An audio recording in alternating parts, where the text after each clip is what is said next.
அழகப்பா பல்கலை சமுதாய வானொலி நேயர்கள் அனைவருக்கும் மகிழ்வான வணக்கங்கள். புத்தகம் என்பது அச்சிடப்பட்ட இசை என்றார் காஃப்கா. புரட்சி பாதையில் கை துப்பாக்கிகளை விட பெரிய ஆயுதங்கள் புத்தகங்களே என்றார் லெனின்.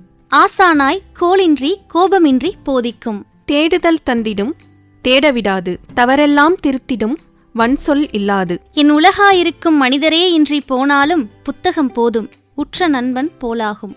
எழுத்துகளும் உயிர் பெற்று வாழ்வது வாசிப்பவரும் நேசிப்பவரும் உள்ளவரையே.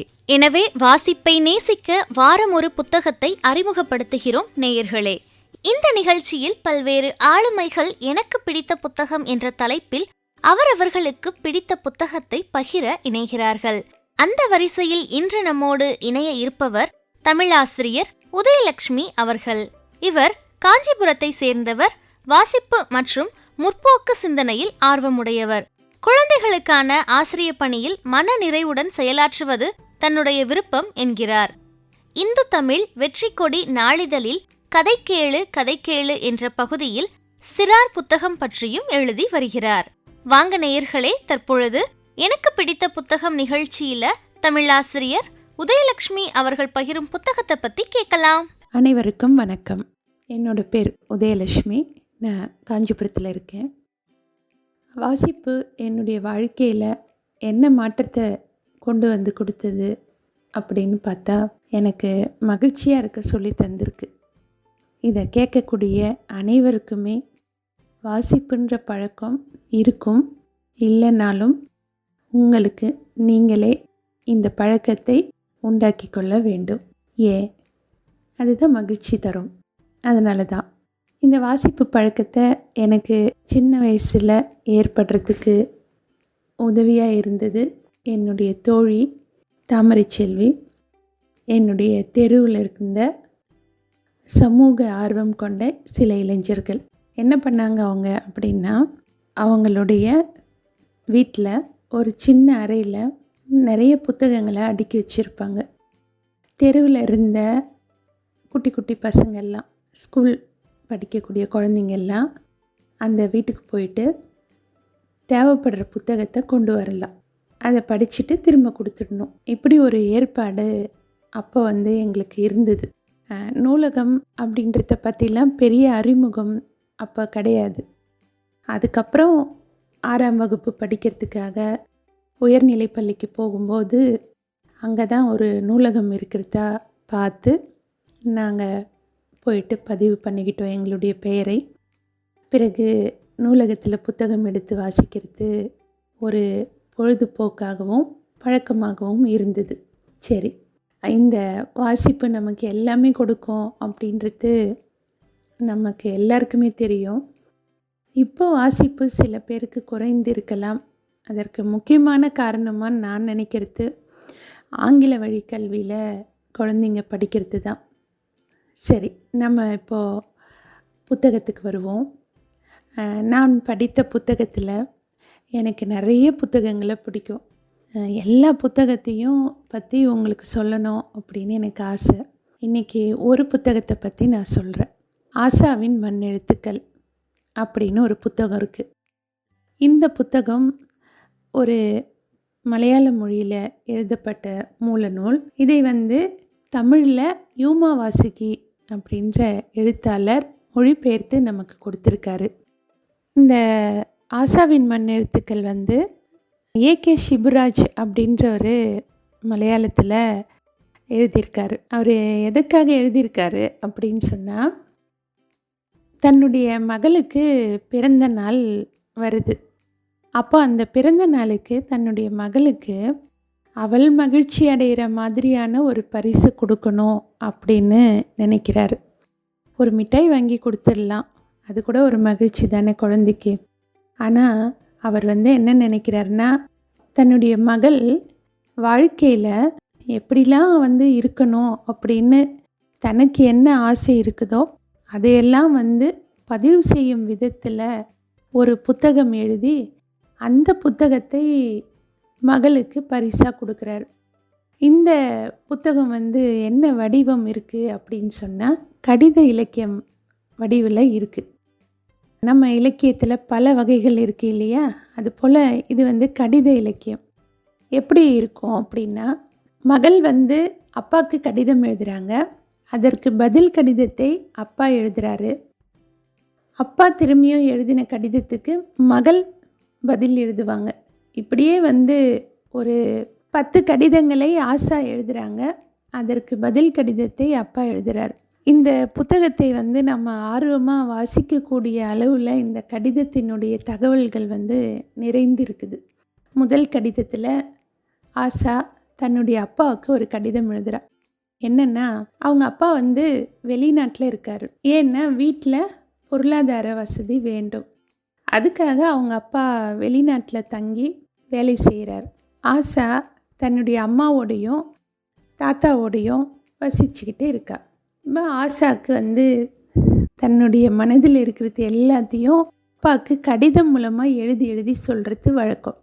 இதில் அம்மா வந்து ஆஷாவுக்கு ஏதாவது மன வருத்தம் கொடுக்கக்கூடிய செயல்களை செய்துட்டாலும் ஆஷா உடனே கடிதமாக எழுதிடுவா. இவ வந்து ஒரு பேகு கேட்குறா.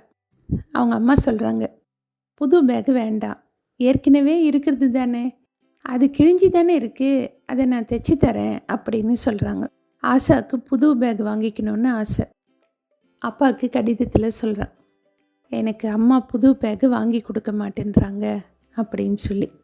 கூடவே சொல்கிறா, நீங்கள் ஏன் எங்கள் கூட இருக்க மாட்டேன்றீங்க, நீங்கள் இங்கேயே இருக்கலாம்ல, நீங்கள் ஏன் வெளிநாட்டில் இருக்கீங்க, எனக்கு உங்கள் கூட வந்து தினமும் பள்ளிக்கூடம் போயிட்டு வரணும், உங்ககிட்ட எல்லாத்தையும் வந்து பள்ளிக்கூடத்தில் நடக்கிற விஷயத்த சொல்லணும், இப்படிலாம் எனக்கு ஆசை இருக்குது, எதையுமே செய்ய முடியல, நீங்கள் சீக்கிரமாக வந்துடுங்க அப்படின்னு சொல்லி லெட்டர் எழுதுகிறா.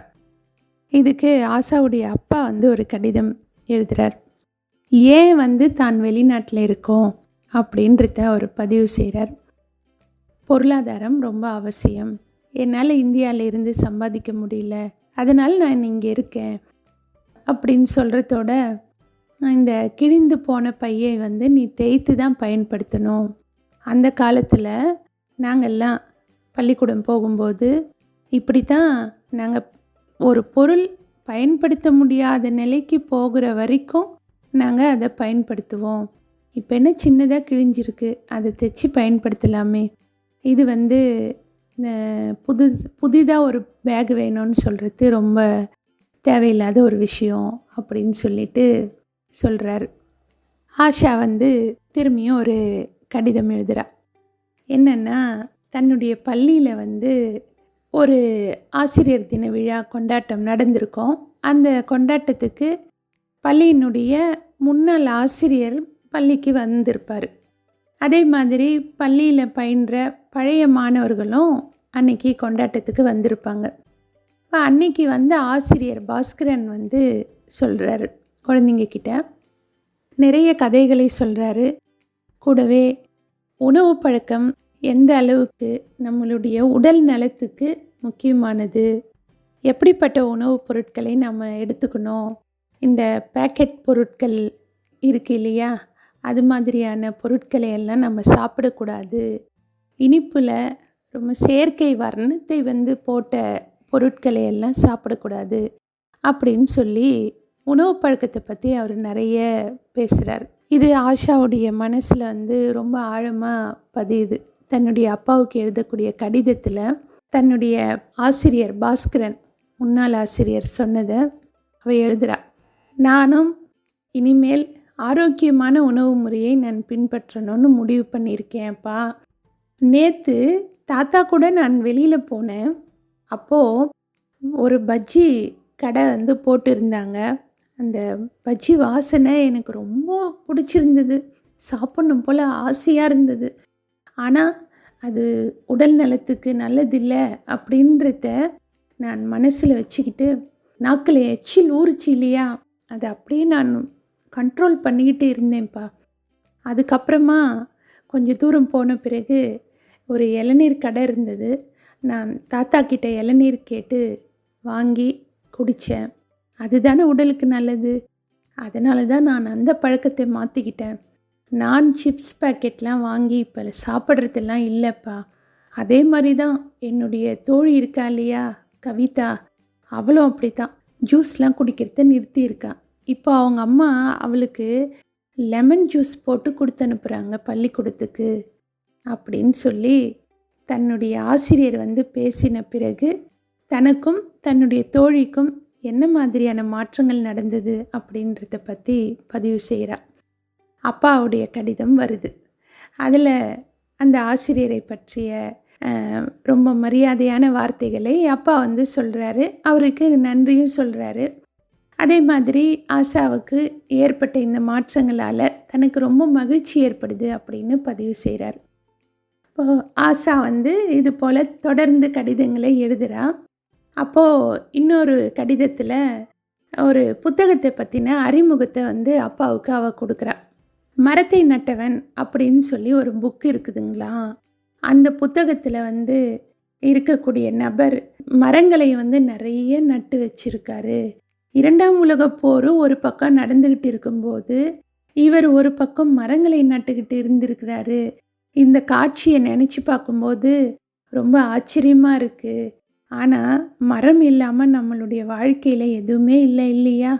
இந்த மரம் தானே நமக்கு தேவையான சுவாசத்துக்கு தேவையான காற்றெல்லாம் கொடுக்குது அப்படின்னு சொல்லிட்டு ஆஷா வந்து எழுதுகிறா. இந்த புத்தகத்தை நான் வந்து நிறைய புத்தக பிரதியை வாங்கி என்னுடைய நண்பர்களுக்கு கொடுக்கணும்னு நினைக்கிறேன்.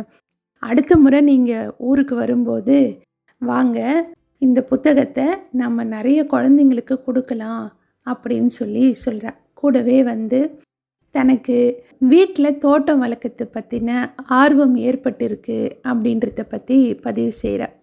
அடுத்த முறை வந்து நீங்கள் வரும்போது நம்ம தோட்டத்தில் நிறைய செடிகளை நடலாம், மரக்கன்றுகளை நடலாம்.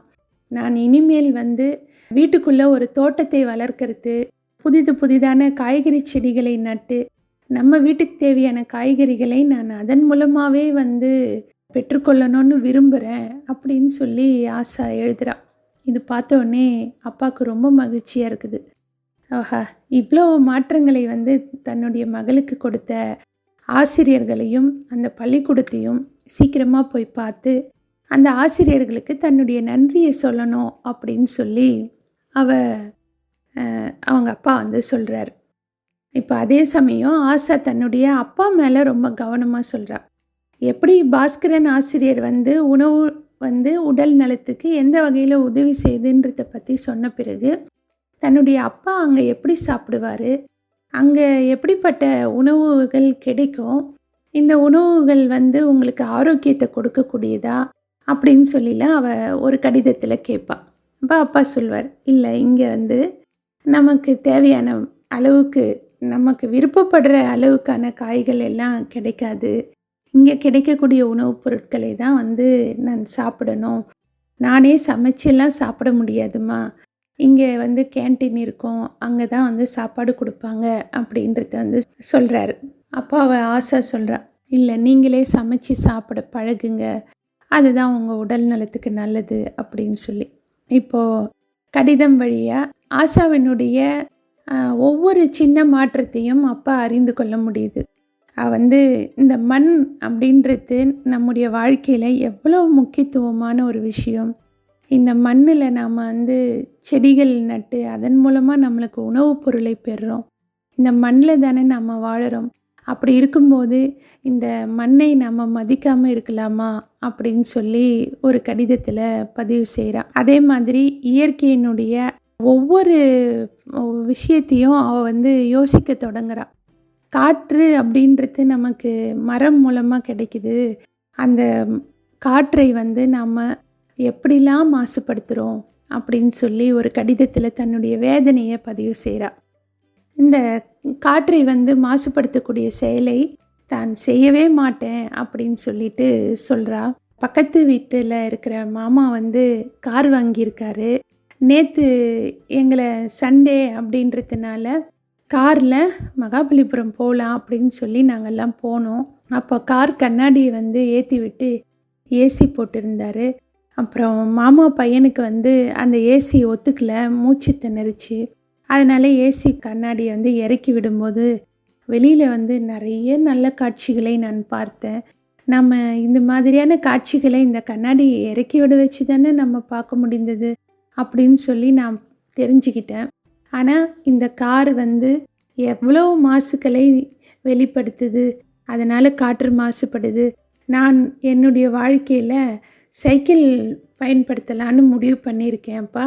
நீங்கள் இங்கே வந்தால் கூட கார்லாம் வாங்க வேண்டாம், நம்ம சைக்கிள் மூலமாகவே போக்குவரத்தை நம்ம பயன்படுத்திக்கலாம் அப்படின்னு சொல்லிட்டு ஆஷா வந்து சொல்கிறா. இந்த அற்புதமான மாற்றங்களை எல்லாம் வந்து கடிதம் மூலமாக பார்க்கக்கூடிய அப்பா ஒரு கட்டத்தில் தான் இனிமேல் வெளிநாட்டில் இருந்து தன்னுடைய குழந்தையோடு இருக்கக்கூடிய மகிழ்ச்சியை இழந்துடக்கூடாது அப்படின்ற ஒரு முடிவுக்கு வந்து ஊருக்கு கிளம்பலாம் அப்படின்னு சொல்லி கிளம்பி வராரு.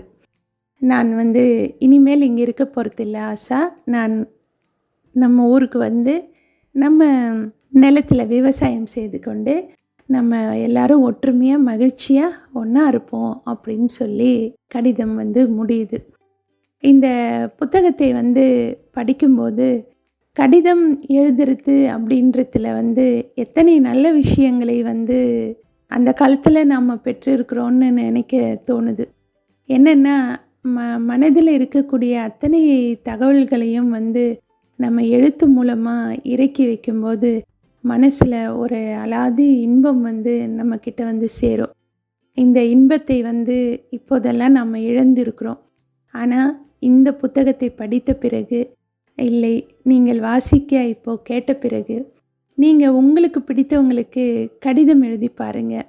அதற்கு அவங்களுடைய மனதில் ஏற்படக்கூடிய மகிழ்ச்சியையோ இல்லை அதனால் ஏற்படக்கூடிய உணர்வுகளையோ உங்கள் கூட பகிர்ந்துக்க சொல்லி கேட்டு பாருங்கள். இந்த கடிதம் அப்படின்ற இலக்கியம் வந்து மறைந்து போய்விடக்கூடாது. அதே சமயம் ஆஷாவின் மண்ணெழுத்துக்கள் அப்படின்ற இந்த புத்தகம் வந்து ரொம்ப சிறப்பான ஒரு புத்தகம். இது குழந்தைகள் மட்டும் இல்லை, பெற்றோர்களும் ஆசிரியர்களும் சேர்ந்து வாசிக்க வேண்டிய ஒரு புத்தகம். இந்த புத்தகத்தில் இருக்கக்கூடிய சின்ன சின்ன விஷயங்களை தான் நான் இப்போ உங்களுக்கு சொல்லியிருக்கேன். இதில் ஏற்படக்கூடிய ஒரு ஆர்வத்தில் நீங்கள் புத்தகத்தை தேடி போவீங்க அப்படின்னு நான் நம்புகிறேன். இன்னும் அற்புதமான தகவல்களை எழுத்து மூலமான அந்த கடிதங்களை வந்து வாசிக்கும்போது உங்களுக்கு இன்னும் ஒரு மகிழ்ச்சி நிச்சயமாக கிடைக்கும். ஆஷாவின் மண்ணெழுத்துக்களை நிச்சயம் வாங்கி படியுங்கள். நன்றி.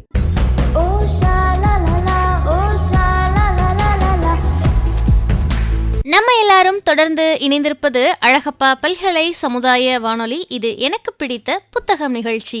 இன்னைக்கு எனக்கு பிடித்த புத்தகம் நிகழ்ச்சியில தமிழாசிரியர் உதயலட்சுமி அவர்கள் பகிர்ந்த ஆஷாவின் மண்ணெழுத்துக்கள் என்ற புத்தகத்தை பத்தி கேட்டு மகிழ்ந்தோம். என்ன நேயர்களே, உங்களுக்கும் இந்த புத்தகம் ரொம்ப பிடிச்சிருக்கா? அப்போ மறக்காம புத்தகத்தை வாங்கி படிங்க.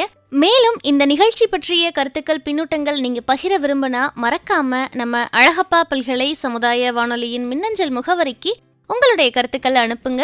கருத்துக்கள் அனுப்ப வேண்டிய மின்னஞ்சல் முகவரி com radio@alagappauniversity.ac.in. நன்றி நேயர்களே.